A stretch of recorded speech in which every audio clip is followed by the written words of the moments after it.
completely surrounded by France, although just 10 miles from the Italian border also. This is Monaco. It's the second smallest country in the entire world. It's around the size of Newtownards. Just try to grasp how small this country is. It's got a bit of population around the same as Newtownards, in fact. So I'm on top of the Oceanographic Museum. It's got a beautiful aquarium inside it, Monte Carlo, Monaco right there, and out here to see is the gorgeous French Riviera. Not only is this one of the smallest countries in the entire world, but it's also the richest country in the entire world. Real estate here you just couldn't buy, or you'd have to have a lot of money. They reckon that every square inch is worth around $5,000 in this small country. It's the richest country on the planet, and in fact over a third, around 34% of everybody who actually lives in Monaco is a millionaire. Yeah, you can be out an absolute fortune here. You can drive the Batmobile if you really want, but you can also do it on a budget.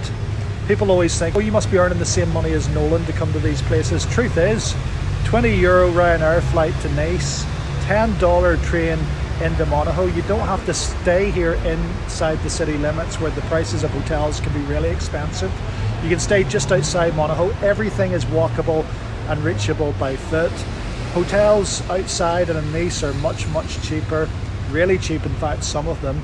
And actually the food and the meals aren't that expensive either. The most you'd spend on a meal for 4 people, or the most I've spent, is $60 to $80. Now of course you can spend hundreds, you can spend thousands, but you can do that everywhere. As I say, you can drive a pretty basic car, or you can choose to drive the Batmobile.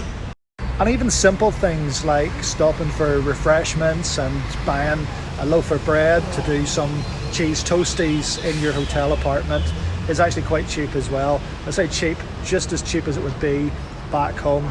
€1, €2 typically for a Diet Coke or Coke Zero as they have here, and the likes of ham, cheese, a couple of euro as well.